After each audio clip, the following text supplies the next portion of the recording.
বন্ধুরা, সুন্দরবনে বাস করত একটি লোভী ও দুষ্ট শিয়াল। সে সবসময় বনের সকল পশু পাখিদেরকে ধরে ধরে খেয়ে ফেলতো।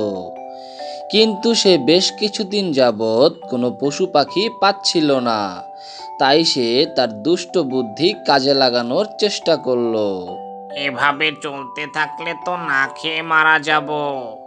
দেখি কোথাও কোনো খাবার পাওয়া যায় কিনা।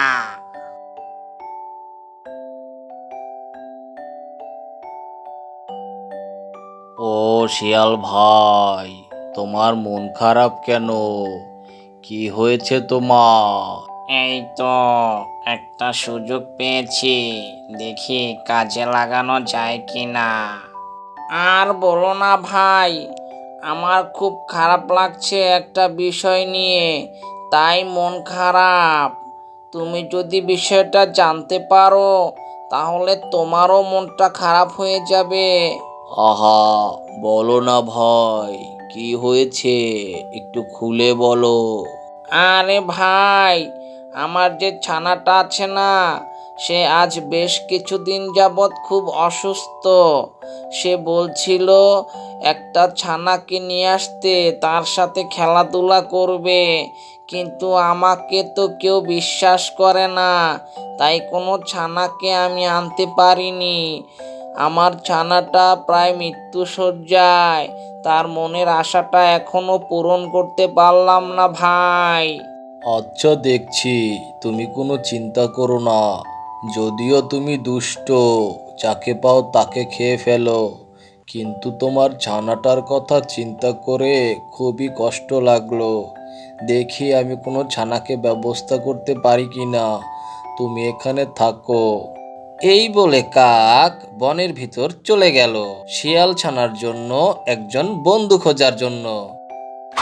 কাক অনেক ঘোরাঘুরি করার পর সিংহছানাকে খুঁজে পেল। সে সিংহছানাকে বলল, ও সিংহছানা, একটা উপকার করে দিবে? কি উপকার কাকু?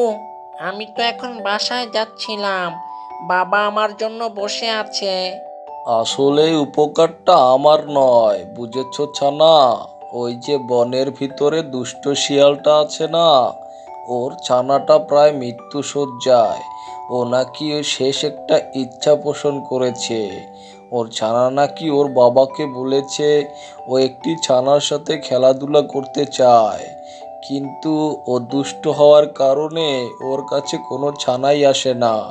তাই ও আমাকে বলল একটা ছানার ব্যবস্থা করে দিতে। তাই আমি খুঁজতে খুঁজতে তোমাকে পেয়ে গেলাম। তুমি কি এখন ওর ছানার সাথে খেলা করবে? দিলেন তো বিপদে ফেলে।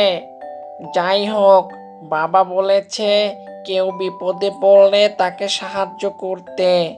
এখন তাহলে চলেন, শিয়াল ছানাকে তার শেষ ইচ্ছাটা পূরণ করে দিয়ে আসি, তারপর না হয় বাসায় ফেরা যাবে। এরপর সিংহছানা ও কাক সেই দুষ্ট শিয়ালের কাছে চলে গেল। দুষ্ট শিয়াল সিংহছানাকে দেখে খুবই খুশি হলো এবং বলতে লাগলো, আহ, কি চমৎকার! এভাবে যে খাবার আমার কাছে পৌঁছে যাবে তা কখনো ভাবিনি। কি বলছেন আঙ্কেল? কাক আঙ্কেল তো বলল আপনার ছানা নাকি অসুস্থ, তাকে নাকি তার শেষ ইচ্ছা পূরণের জন্য একটা ছানার দরকার ছিল, সেই ছানার সাথে নাকি আপনার ছানা খেলাধুলা করবে, সেই জন্য আমাকে নিয়ে আসলো। আর আপনি এগুলো কি বলছেন? কি বলছি একটু পরেই টের পাবি। এই কথা বলে দুষ্ট শিয়াল সিংহছানার উপর ঝাঁপিয়ে পড়ল। তারপর তাকে খুব মজা করে খেয়ে নিল। এটা দেখে কাক খুবই কষ্ট পেল। তারপর সে সিংহছানার বাবার কাছে গিয়ে সবকিছু বলে দিল। শুনছেন রাজামশাই, আপনার ছানাটাকে না দুষ্ট শিয়াল খেয়ে ফেলেছে। সে আমাকে ভুল বুঝিয়ে আপনার ছানাটাকে আমার মাধ্যমে তার কাছে নিয়ে গেছে। তারপর সে আপনার ছানাটাকে খেয়ে ফেলেছে। কি বলছিস তুই? ওই দুষ্ট শিয়াল আমার ছানাটাকে খেয়ে ফেলেছে? হায় হায় হায়, কি করলি তুই? আচ্ছা শোন, তুই ওই দুষ্টু শিয়ালের কাছে গিয়ে বলবি আমি সন্তানের শোকে মারা গেছি।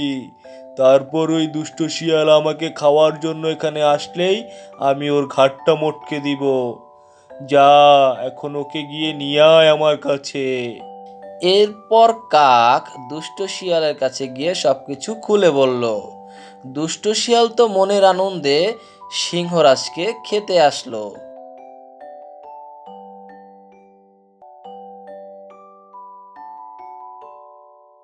এরপর যা ঘটলো, হা হা হা, দুষ্ট শিয়াল, তুই আমার ছানাটাকে খেয়েছিস। আজ আমি তোর ঘাড়টা মটকে দিয়ে তোকে খেয়ে ফেলবো। আমার কাছ থেকে আর পলাতে পারবি না। মনে রাখিস, চোরের 10 দিন, গৃহস্থের 1 দিন। তুই আমার ছানাটাকে খেয়েছিস, তাতে আমার আপত্তি নেই। তুই বনের সকল পশু পাখির ছানাগুলোকে খেয়ে ফেলিস। এই জন্য তোকে আজ শাস্তি দিব। এমন শাস্তি দিব যে বনে আর কেউ এরকম কাজ করবে না। এই কথা বলে সিংহরাজ দুষ্ট শিয়ালের ঘাড়টা মটকে দিল। তারপর বনের ভিতরে সুখ শান্তি ফিরে এলো। বন্ধুরা, আমাদের ভিডিওটা ভালো লেগে থাকলে অবশ্যই লাইক কমেন্ট শেয়ার করতে ভুলবেন না।